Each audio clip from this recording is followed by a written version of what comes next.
Alhamdulillah, malam ini kita sudah banyak mendapat ilmu, nasihat yang sangat berharga yang baru saja disampaikan oleh guru kita. Saya yakin besar manfaatnya buat kita semua. Kita doakan beliau panjang umur, diberikan kekuatan zahir dan batin untuk dapat membawa umat menuju jalan yang diridhoi Allah. Saya makmuman saja sama beliau soal iman sama akal. Ini Isra Mi'raj memang peristiwa yang hanya bisa diterima dengan iman. Otak kekecilan untuk memahami peristiwa sebesar Isra dan Mi'raj. Perjalanan sangat jauh, waktunya sangat singkat. 3 alam tembusin. Haram Aqsa itu namanya alam nasut, alam fisika, alam indrawi, itu bisa kita jangkau. Aqsa sampai langit ke-7 namanya alam malakut, alamnya malaikat, manusia nggak nembus. Langit ke-7 sampai aras lewat Sidratil Muntaha, Mustawa dan seterusnya, itu alam malak, alam lahud, alam ketuhanan. Malaikat juga nggak nempel ke sana tuh. Makanya di riwayat Isra Mi'raj pan malaikat Jibril nemenin sampai batas langit ke-7. Nyampe situ ke malaikat Jibril hand up. Nyampe sini aja Muhammad. Jangan begitu Jibril, kan kita bareng dari Mekah ini. Kalau cara kita deh, bahasa Petamburan. Jangan begitu Jibril, bareng terus. Udah bukan alamnya Muhammad. Kalau gua terusin angus gue.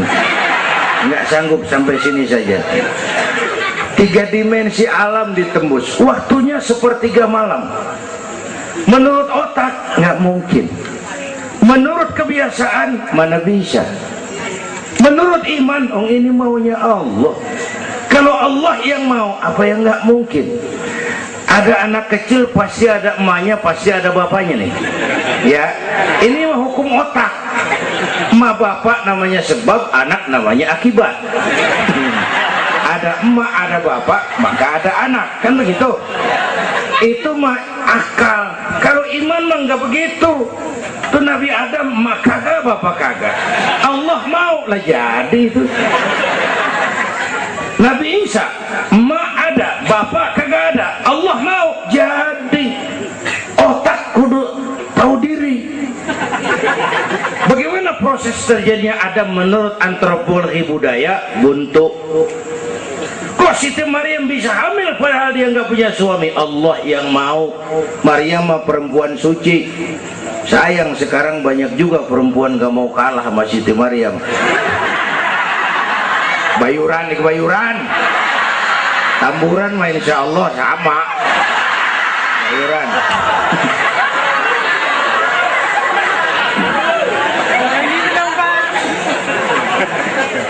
Makanya tahun 80-an saya punya ungkapan, ilmu bikin hidup jadi indah, seni bikin hidup jadi indah, ilmu bikin hidup jadi mudah, iman bikin hidup jadi terarah.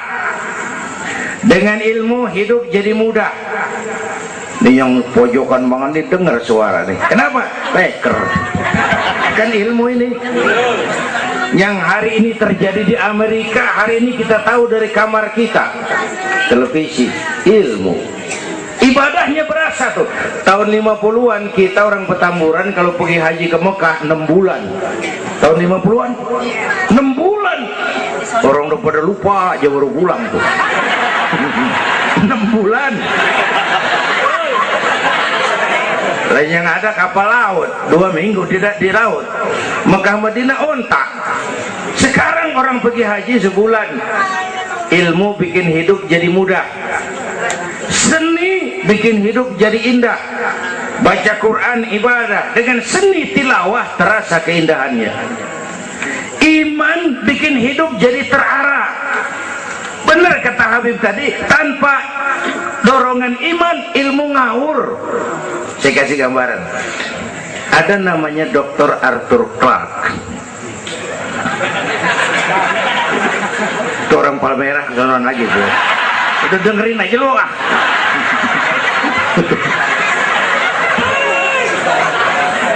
Dia bilang begini, nanti tahun 2010 manusia udah nggak tapi perlu sama guru, sebab tahun itu sudah ditemukan mechanical educator, mesin yang bisa ngajar.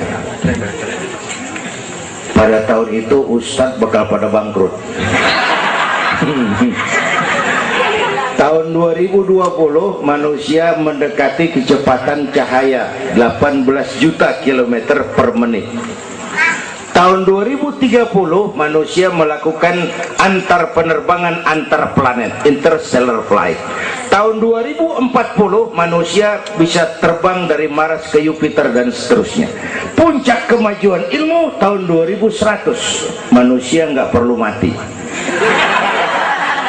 Ditemukan human immortality, kekekalan manusia. Para dokter sudah sedemikian jeniusnya sehingga ditemukan sejenis pil anti malaikal maut. Ya, kira-kira sampai sini kelihatan. Kalla innal insana la yatgha ar-ra'ahus. Manusia sering lupa diri kalau merasa mapan, lupa akan keterbatasan dan kemampuannya. Karena itu sangat penting apa yang disampaikan Habib tadi. Iman dulu, akal baru mikirin. Kalau kita jalan malam lampu mati, bawa baterai kan, baterai dulu nyorot apa kaki dulu ngelangkah? Baterai dulu nyorot baru kaki ngelangkah. Jangan udah ngelangkah baru nyorot, begitu terang udah meledak.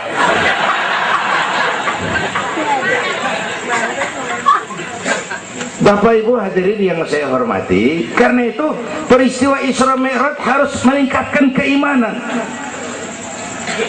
Apa yang disampaikan Habib tadi itu betul buat kita sekarang ini. Ini kan zaman entertain nih, orang pada pinter bikin bungkusan. Ini sekarang nih kiai sama dukun tipis bedanya. Bener-bener nih, bener. Saruh, kadang-kadang kita bingung nih yang ngomong kiai sama dukun. Pemburu hantu pada pakai sorban. Ntar kiai gue suruh pakai helm, biar atribut aja kacau sekarang ini. Malah ini zaman pencitraan, orang pada pinter bikin bungkusan. 3 bulan lalu penyanyi pencipta lagu mati, namanya Aribo. Masih ingat lagunya? Madu di tangan kananmu, racun di tangan kirimu. Kalau itu soalnya milih nggak susah, rakyat kagak bingung, alamat jelas. Madu di kanan, racun di kiri. Masa ngambil yang di kiri, goblok amat. Si amat aja nggak goblok. Ini zaman sekarang alamat dibikin remeng, madu di mana, racun di mana nggak jelas. Malah lebih celaka, banyak racun bermerek madu. Ibu dah, ibu kalau ada racun ada madu, ibu pilih di racun apa di madu?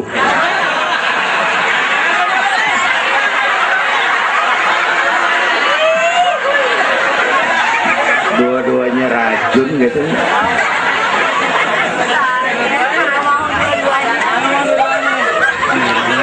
Jadi kita umat nih kudu cerdas, jangan jauh dari ulama, dari habaib, dari taklim. Sekarang ini banyak minyak babi, cap onta. Ya Allah, kita terpesona lantaran mereknya cap onta, gambarnya onta, isinya minyak babi.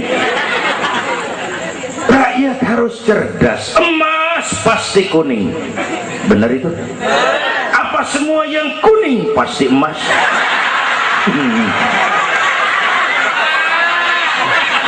Belum tentu, dikali banyak banget.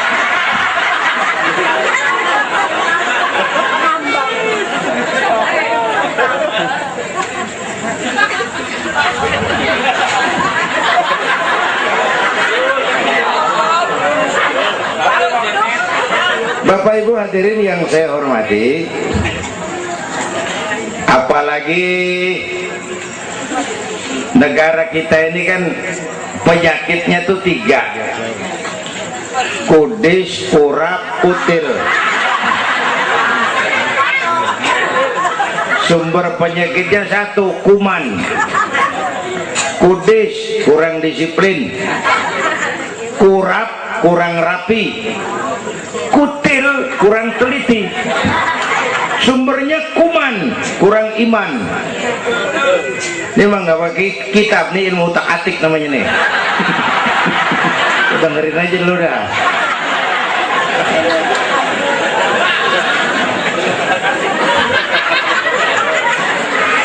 Yang pertama kudis, kurang disiplin. Ini bangsa disiplinnya rendah benar. Padahal Indonesia merdeka ini kan dengan keringat, air mata, darah dan nyawa. Per hari ini disiplin kita nih, korupsi susah diberantas. Kenapa?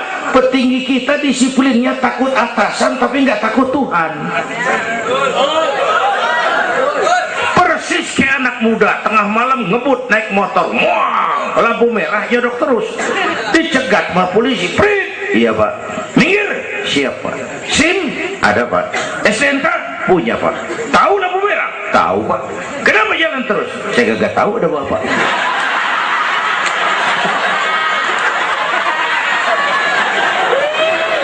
Enteng banget nyautnya kayak orang kagak salah. Tuh disiplin kalau ditongkrongin doang. Semua syariat yang disampaikan Habib tadi muaranya disiplin kok. Syahadat apa? Disiplin akidah. Kalau kita punya disiplin akidah, sabodo ada apa kek? Yang penting disiplin. Saya bersaksi tidak Tuhan selain Allah. Saya bersaksi Nabi Muhammad utusan Allah, Nabi terakhir. Tidak ada Nabi sesudah Nabi Muhammad. Harga mati, titik. Ada yang ngaku jadi Nabi, wajib tidak percaya. Disiplin. Jenggotnya panjang pak, masa bodoh. Sorbannya kayak Batman, kagak ada urusan.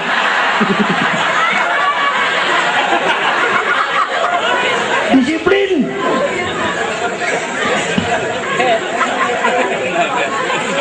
Sholat, disiplin waktu. Prajurit kalau sehari malam 5 kali wajib lapor komandan, masa mau lapor yang nggak bener? Ramadan sebentar lagi, disiplin makan minum biar halal. Kalau belum waktunya jangan. Masya Allah, disiplin. Itu Ramadan. Tempe halal habis maghrib, tahu halal habis maghrib, bini sendiri halal habis raweh, habis maghrib nafsu amat gue. Habis raweh bu, legaan dikit.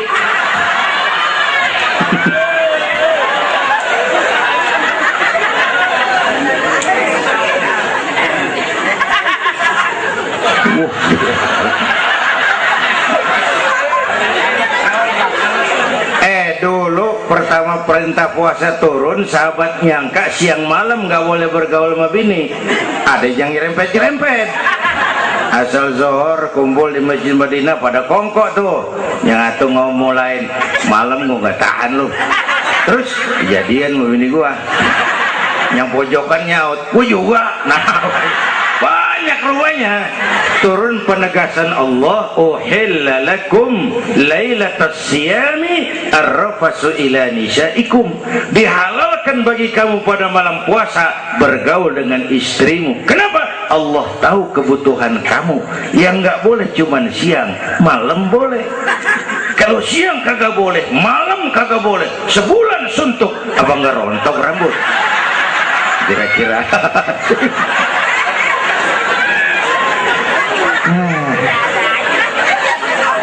Dari apa nih ya? Ini udah jam 00:10. Bentar dulu, menurut tradisi kita ini di jam udah ganti hari nih. Ini ceramah terpanjang nih. Bayangin gue ceramah dari hari Sabtu sampai hari Minggu. Bener ini.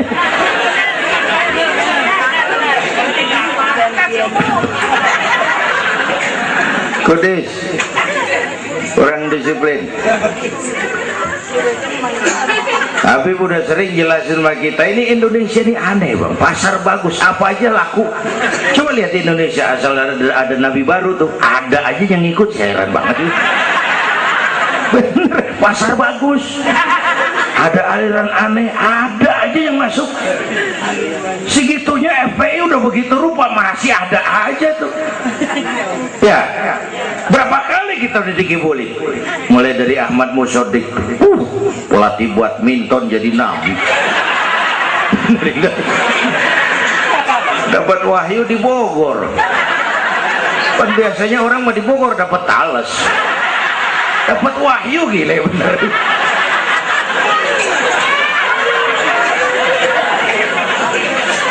Habis itu Bandung Rancaikek, namanya Sayuti, Kang Cukur ngaku dapat wahyu jadi nabi, lagi ditangkap 2 polisi 2 tahun dihukum. Habis itu Jakarta tuh Lia Edan dihukum 2 tahun sama polisi, dia tangkap, udah bebas 3 bulan lalu. Ngaku Jibril ditangkap sama polisi. Polisi kita jangan teroris, Jibril ditangkap.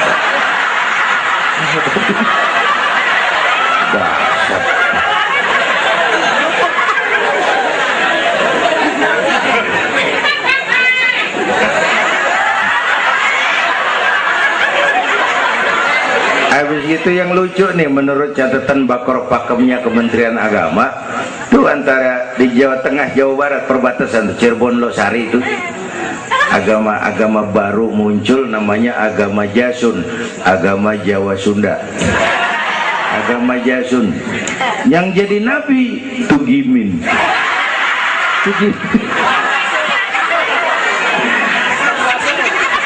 Saya bilang ini mah jangan jadi nabi, kayak jadi kiai juga orang tapi serem rumahnya ini. Al Mukarram wal Muhtaram Bapak Kiai Tugimin, kurang tapi enak rasanya. Yang ribet selawat ya bang, kalau kita kan resep. Ya Habibi ya Muhammad, asyik kita resep. Coba ganti yang tadi, kagak enak banget udah. Ya Habibi ya Tugimin, kagak resep.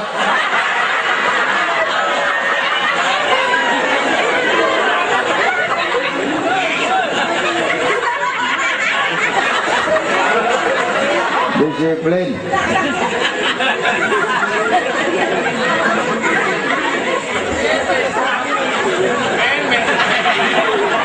Makanya tempo hari tuh di TV One saya bilang gini, hidup mah sebenarnya yang paling tenang tuh hidup model tukang parkir. Coba lihat tukang parkir di pasar, dia mah tuh biar mobil banyak, mereknya bagus-bagus, nggak pernah sombong. Ntar dulu, gua belum rapi ngomong, dengerin dulu. Gua juga tahu mobil orang, nyampur aja gua heran. Tukang parkir biar mobil banyak, mereknya bagus-bagus, nggak pernah sombong.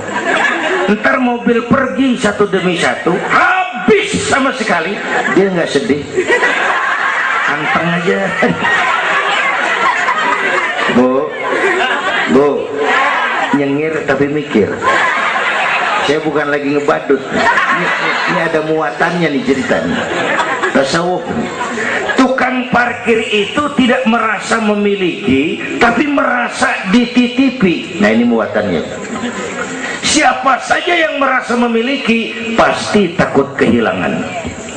Tapi kalau merasa dititipin, jabatan, harta, anak, istri, ini sekadar titipan, hidup dong kayak tukang parkir. Pertama, titipan nggak boleh bikin kita jadi sombong. Tibang dititipin sombong, nggak pantes dong. Tibang dititipin sombong, nggak pantes. Pak Zainuddin nitip mobil ya, boleh. Yang punya mobil pergi saya petatang peteteng. Emang mobil lo dititipin doang sombong. Ada orang dititipin jabatan oleh Allah sombong. pejabat sombong? Ada, namanya Fir'aun. Tuh pejabat-pejabat sombong tuh anak buah Fir'aun semua. Dititipin sombong. Ini saya lagi sesek minggu-minggu ini nih, yang pakai nama Dindin lagi nggak tapi bagus. Nazarudin, Saripudin, saya Zainuddin lagi.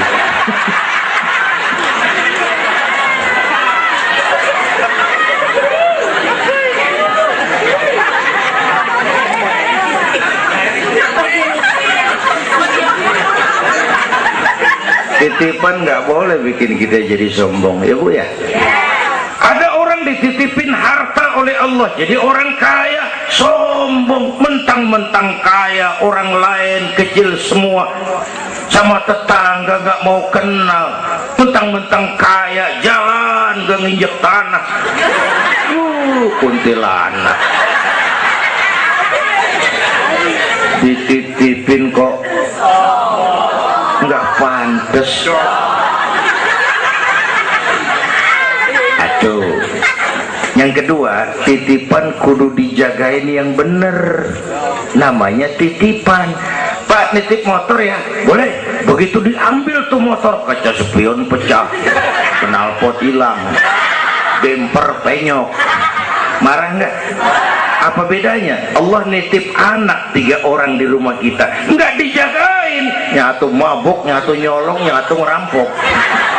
Yang nitip marah, yang nitip Allah nitip harta jadi orang kaya supaya bantu taklim, bantu masjid, bantu yatim, bela yang perlu, tolong yang lemah. Pelitnya 17 setan. Yang nitip yang makro, Allah titip Indonesia. Hai rakyat, ini Indonesia aku titip, kata Allah. Ini negara besar dan kaya, ditebus dengan keringat, air mata, darah dan nyawa. Aku titip ini. Besar dan kaya. Pulaunya saja 17.508 pulau. Itu belum termasuk Pulau Gadung dan Pulau Gebang. Tambah 2 kali.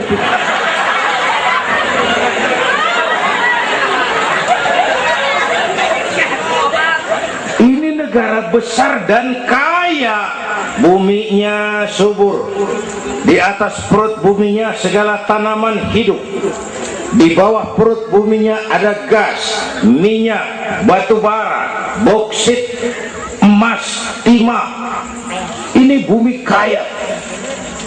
Lautnya kaya. Pasir lautnya bisa dijual nimbun Singapura. Ikannya luar biasa. Taiwan, Korea, Jepang langganan nanggokin ikan kita.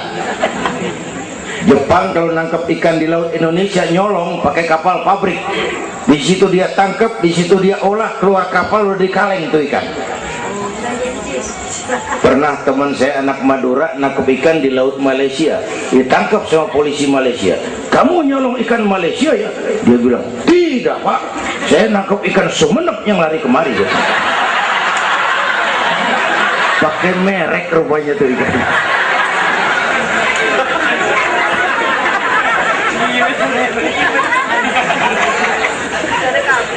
Belum minyak lepas pantai. Itu tetangga kita Malaysia kepengen bener nguasai Ambalat. Di bawah laut Ambalat ada cadangan minyak sebaris sama dengan minyak yang dimiliki Brunei. Terakhir saya ke Pulau Sebatik, batas persis kita dengan Malaysia. Saya punya teman di Sebatik tuh aneh, rumahnya bagian tengah ke depan masuk wilayah Indonesia, dapur ke belakang Malaysia. Saya bilang, lu ngeribetin orang lu, makan di Indonesia modal Malaysia lagi. Jauh banget jangkauannya. Bumi kaya, laut kaya, hutan kaya. Kekayaan negeri ini dikuasai oleh negara. Itu oke lah. Tapi harus digunakan bagi sebesar-besar kemakmuran rakyat. Ini amanat. Disalahgunakan, dikorupsi, dipakai buat kepentingan golongan. yang nitip marah. Kalau yang nitip marah, dia bisa aja nyuruh makhluknya yang lain negor kita. Siapa? Merapi, Batuk, Bromo muntah, Semeru meriang, Anak Krakatau demam, angin puting beliung, banjir di mana-mana, tanah longsor, hujan es, kebayuran hujan es. Tetangga saya udah pada nyiapin sirup hujan es.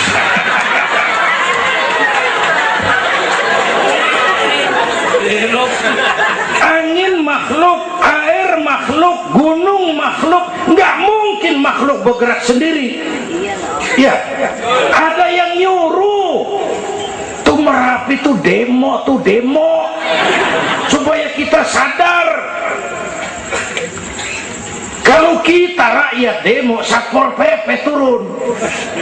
Kalau Merapi demo, siapa yang mau turun ngademin? Mbah Marijan tewas. Mbah Marijan udah kumpul sama Mbah Surip. Nah, di alam kubur udah pada rapat, saya denger. Kata Mbah Surip, tenang aja Mbah Marijan, tak gendong katanya. Aman nih, udah beres sudah.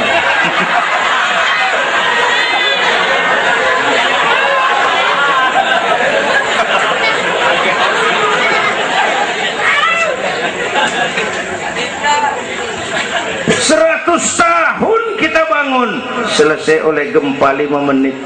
Jepang, negara maju, dihantam gempa, jompo 9,2 Richter. Belum selesai tsunami, gelombang 10 meter naik ke darat.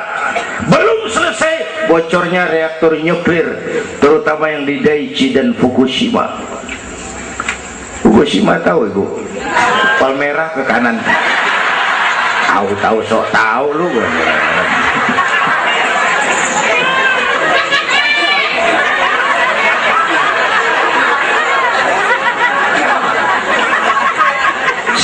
Kita perlu Allah, kita perlu pantas.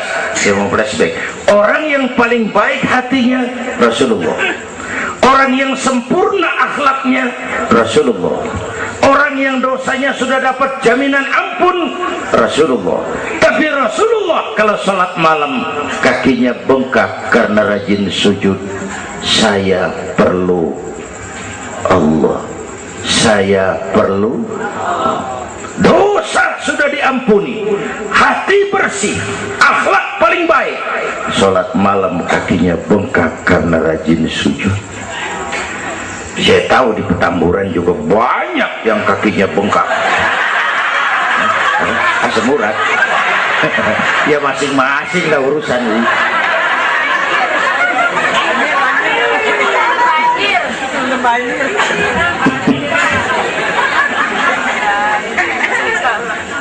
Balik lagi soal kudus ya, kurang disiplin. Yang kedua kurang rapi. Dan negara kita boro-boro mau reformasi birokrasi, yang ada malah birokrasi makin gak keruan. Ini pemerintah sekarang hobinya kalau muncul masalah bukan diselesain, bikin tim. Muncul masalah bikin tim, muncul masalah bikin tim, masalah kagak rapi, tim makin banyak.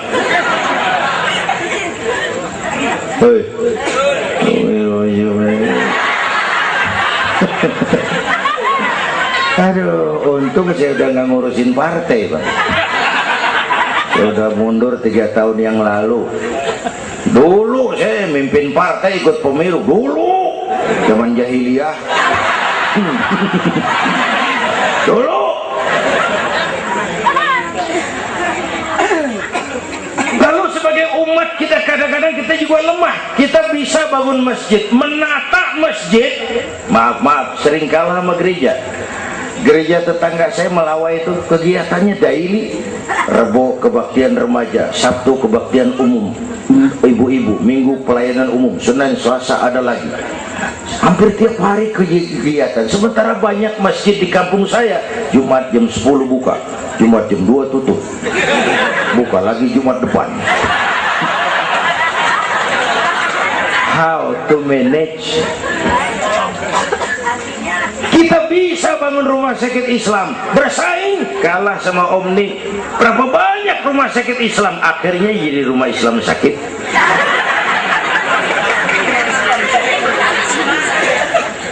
Berapa banyak madrasah kita nasibnya la yamutu wa la yahya, la yamutu wa la yahya, tidak bermutu karena kurang biaya. How to manage? Kurang rapi. Ya Allah, berapa waktu lalu saya masuk Serpong, saya lihat Serpong sudah jadi kota satelit. Saya telisik lebih jauh, ternyata sekolahannya Don Bosco, Santa Ursula, Santa Maria, gerejanya mbahnya gereja di bawah pojokan. Saya masuk Bekasi, Sukmajaya, sekolahannya Yayasan Penabur, mulai TK sampai perguruan tinggi, gerejanya mbahnya gereja dibangun. Ini kan bagian Isra Mi'raj. Nabi dipanggil Yahudi, dipanggil Nasrani, dipanggil dunia, Nabi nggak nengok. Panggilan itu makin berat sekarang, makin berat. Panggilan Yahudi, panggilan Nasrani, panggilan materialisme, hedonisme.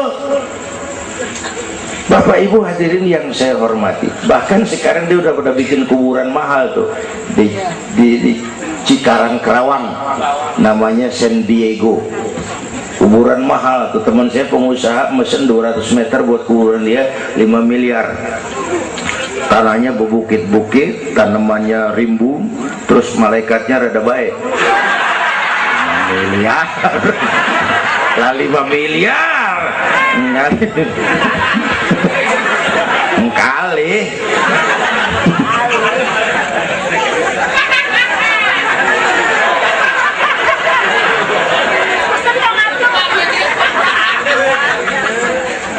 Yang ketiga kutil, kurang teliti. Di masyarakat kita sekarang masyarakat mall, cepet heran, gampang kagum. Lihat tuh ibu-ibu, asal ada mall baru, rame-rame aja pergi. Belah sana buka, pindah ke sono, kagak belanja. Numpang heran doang. Ke sono heran, kemari kagum, ke sono wah, kemari wah. Belanja kagak. Lu ngaku lu. Ini masyarakat mall, cepet heran, gampang kagum. Nah, pakai cerita aja dah buat memudahkan nangkep secara utuhnya gini. Satu hari terjadi tabrakan di jalan, kenceng bener. Wah! Korban jatuh belepotan darah, dikerubungin orang banyak. Datang wartawan mengambil gambar dari dekat, susah, orang banyak banget pada ngerubung, nyari akal di wartawan. Tolong, saya dikasih jalan ke dekat korban. Orang nengok, saudara siapa? Saya bapaknya korban, katanya. Dia ngaku bapaknya korban, ya orang minggir kan. Minggir, ada bapaknya korban ini. Orang pada minggir semua, dia maju ke depan. Nyampe di depan korban, pucat maka mukanya tuh wartawan, pucat. Kenapa? Yang ketabrak anak monyet.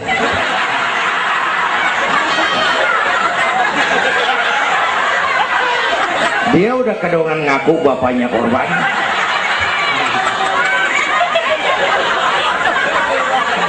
Ini cerita pendek tapi muatannya lumayan.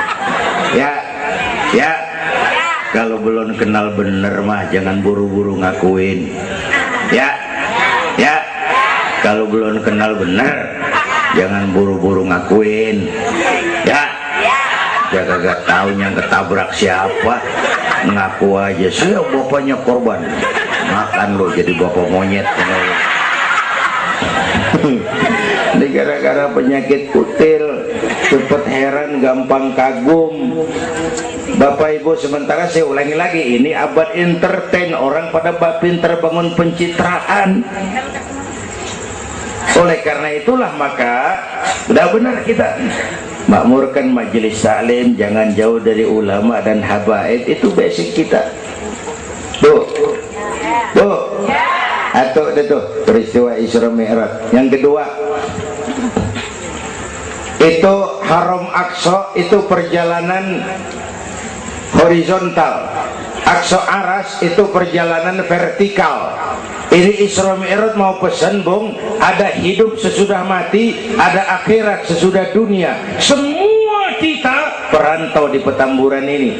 Perantau kudu pulang. Orang yang selesai merantau di dunia disebut telah pulang ke rahmatullah. Kenapa pulang? Perantau, nggak boleh netep.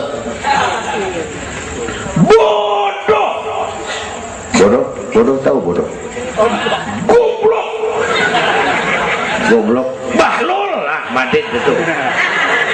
Bahlul, tahu bahlul? Bego, ngerti bego? Minum es ditiup, bego banget tuh.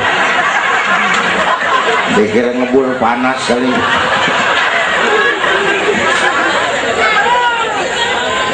Bodoh kalau ada perantau, tahu perantau, tapi nggak pernah mikirin pulang. Nih, ibu-ibu nih, bakal mati nih. Mati.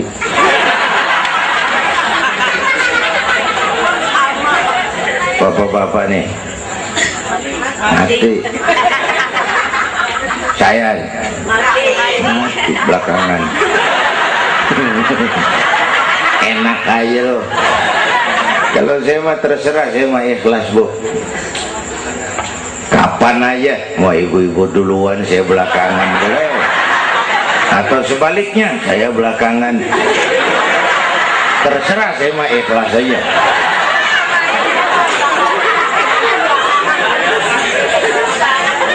Saya masih muda, Pak, nggak urus.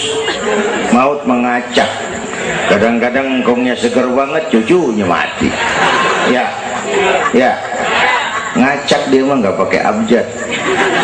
Kalau nggak pakai abjad enak nungguinnya.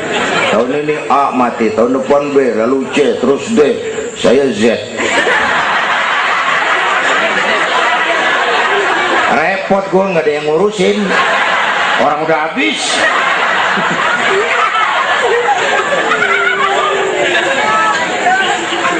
Perantau mah kudu pulang. Perantau harus pulang. Dan orang pulang sebenarnya enak. Orang pulang mestinya senang. Ayo bermain bahasa. Dulu zaman SD ada pelajaran yang kita kagak demen, gurunya galak. Pas pelajaran dia pengumuman, Bapak guru tidak masuk sekolah, anak-anak boleh pulang. Girang nggak? Kenapa girang? Boleh pulang. Orang pulang girang. Lebaran, masyarakat pulang kampung, girang nggak? Kenapa girang? Pulang. Orang pulang girang. Sekarang selesai hidup di dunia, kita pulang kepada Allah, girang nggak? Ragu-ragu. Mau bilang girang, takut besok gitu loh.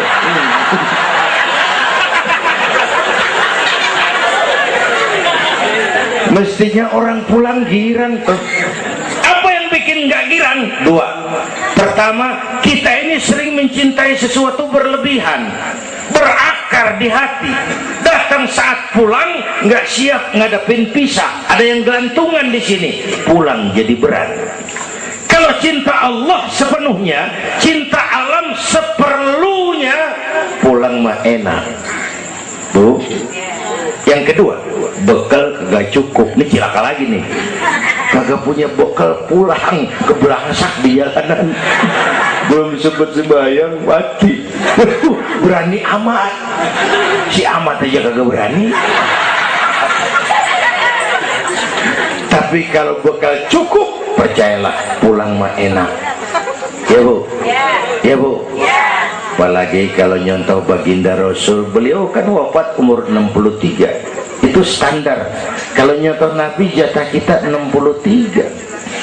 Kalau malam ini kita sudah 50 tahun, tinggal 13, waspada. Kalau malam ini kita sudah 62 tahun 11 bulan, udah deh, jangan pakai pantangan, apa aja makan dah, sebulan lagi.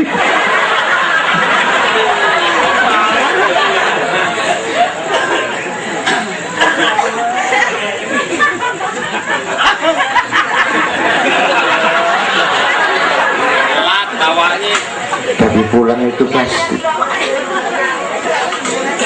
Tuh. Yang kedua, yang terakhir, sebagaimana disampaikan Habib tadi, kristalisasi. Dengan Isra Mi'raj kelihatan mana loyang mana emas. Yang beriman makin mantap, golongan Sayyidina Abu Bakar Siddiq. Yang ragu-ragu kafir lagi. Yang kafir makin kurang ajar, golongan Abu Jahal, Abu Lahab, Abu Sufyan, dan semua Abu lain kumpul.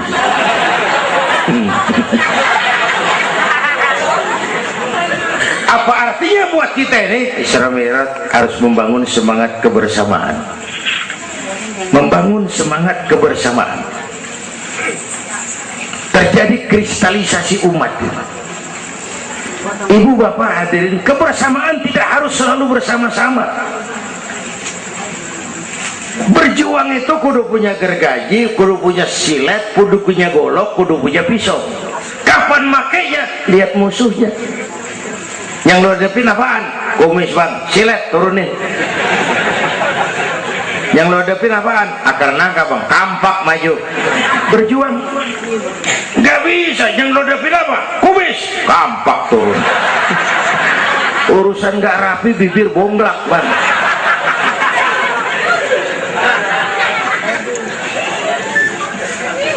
Membangun semangat kebersamaan walaupun tidak harus selalu bersama-sama, walaupun tidak harus selalu bersama-sama. Bapak ibu hadirin yang saya hormati, inilah Isra Mi'raj, membangun semangat kebersamaan. Betapa dan siapapun kita, kita perlu yang lain. Songong orang kalau berasa hebat sendirian. Saya bisa ceramah begini kan gara-gara ada yang dengerin ini. Ibu bapak tenang, ada kearifan, ada yang didengerin. Kita saling perlu nih. Biar hebat saya pidato di sini 2 jam menggelegar, berkobar. Yang dengerin kagak ada. Paling kata Hansip dari Jawa terus udah lama begitu ya.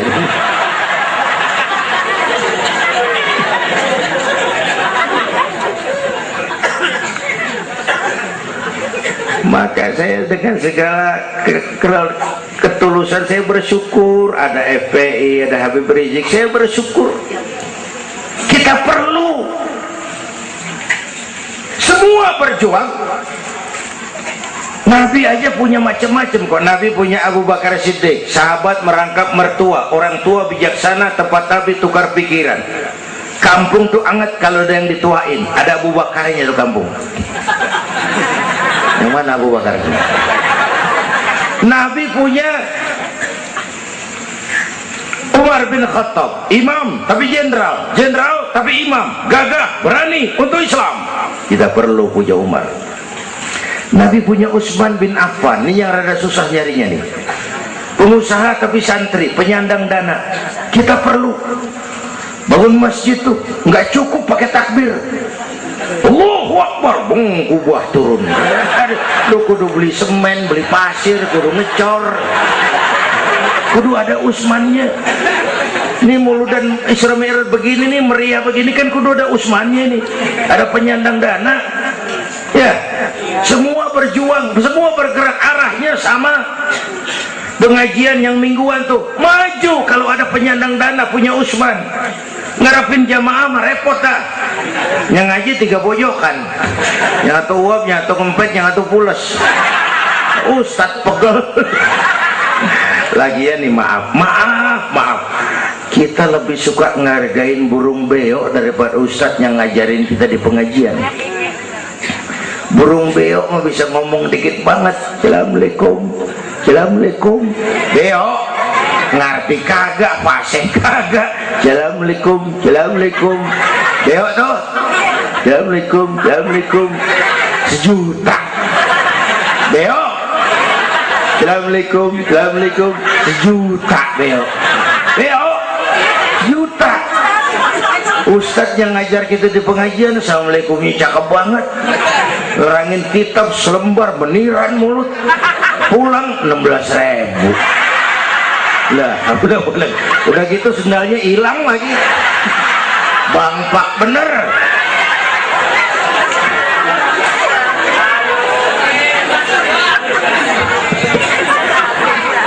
Ya biarin, boleh ngomong turu-turu ini mah. Nah.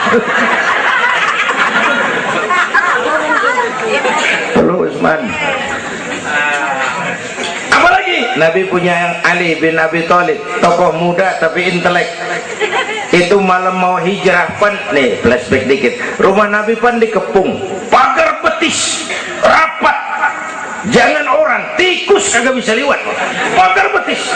Di dalam bertiga, Nabi, Abu Bakar, Imam Ali. Apel siaga 1.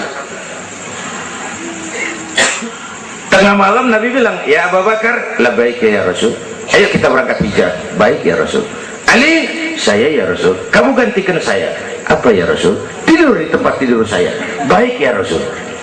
Tidur di tempat tidur Nabi pada malam rumah dikepung. Resikonya nyawa. Memang tempat tidur itu yang diincar. Bakal dibunuh dan Imam Ali tahu. Dan beliau masih muda dan beliau kagak nawar. Jangan saya Nabi, Abu Bakar yang tuaan.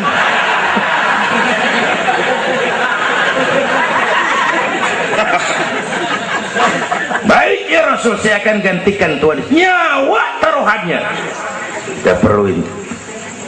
Yang kelima, Nabi punya Khadijah binti Khuwailid, perempuan pertama yang beriman. Orang lain belum iman, beliau iman. Orang lain musuh Nabi, beliau korbankan hartanya bantu Nabi.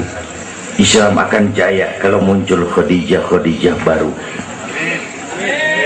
Bapak-bapak nih ntar pulang dari sini boleh udah musyawarah sama bininya. Malu, bang, tadi lu denger Kiai ngomong apa? Apa? Ya gue mau nyari Khadijah ini bagaimana? Umpamanya ini, umpamanya. Ini bukan ngasih tahu bang, ngajarin ini mah. Dan memang ibu mestinya lebih terima kasih sama Rasulullah. Dunia 14 abad yang lalu kita baca tuh petanya tuh, Eropa masih biadab, Afrika belum ditemukan orang, Amerika belum diinjak Christopher Columbus, Asia sangat terbelakang, perempuan menyedihkan, dilahirkan hanya untuk melahirkan, pemuas nafsu, harganya murah. Nih sebelum Rasulullah datang nih, murah nih. Sebelum Rasulullah datang murah. 1003 campur odol.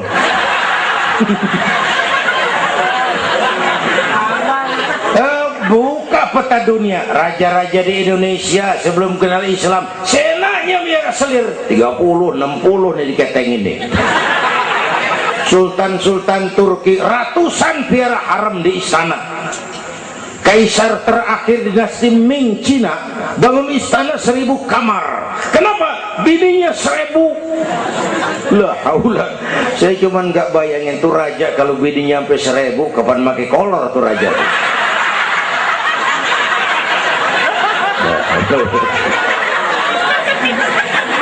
Pikirin, jangan dibayangin.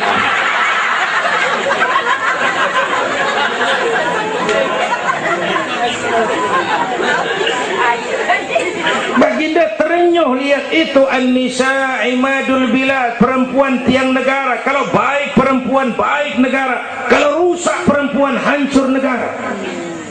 Itu sebabnya waktu ditanya, ya Rasul, siapa yang paling harus saya taati di dunia? Ibumu. Bapak Ibu hadirin yang saya hormati, inilah event Isra Mi'raj untuk membangun semangat kebersamaan, walaupun tidak harus selalu bersama-sama. Walaupun tidak harus selalu bersama-sama. Saya ingat Almarhum Panglima Besar Sudirman pernah mesen tentara begini dulu, kamu hanya menang kalau kamu kuat, kamu hanya kuat kalau kamu bersatu, kamu hanya bisa bersatu kalau kamu hidupkan silaturahmi. Tidak ada kemenangan tanpa kekuatan, tidak mungkin terbangun kekuatan tanpa kesatuan dan persatuan, tidak mungkin terbangun kesatuan dan persatuan tanpa semangat silaturahmi. Inilah sebabnya kita memerlukan semangat kebersamaan. Ringan sama dijinjing, berat sama dipikul. Duduk kita sabar dah, berdiri pun kita sabar tegak. Bapak Ibu hadirin yang saya hormati, inilah sekelumit, enggak sekelumit sih, sejam juga ini. Saya sebenarnya juga sama dengan guru kita, saya agak kurang sehat kemarin pulang dari apa itu Tanjung Pinang, mabok laut yang Betawi kenyi, mabok laut dikit. Kata saya berusaha hadir, mudah-mudahan jadi obat. Saudara-saudara, saya sampai kepada rangkuman pertama, intan paling mahal, mutiara paling berharga, iman. Jaga baik-baik, wariskan kepada anak-anak kita. Biarin zaman berubah, akidah jangan goyah. Boleh masa berganti, keyakinan jangan mati. Karena iman kita hidup, untuk iman kita berjuang, dalam iman kita ingin kembali menghadap Allah Subhanahu. Yang kedua, karena iman kita perlu Allah. Ibadah yang kita kerjain bukan buat nyenangin Allah kok. Se-Asia nggak ada yang sembahyang, Allah nggak berhenti jadi Tuhan. Bener ini, ibadah kita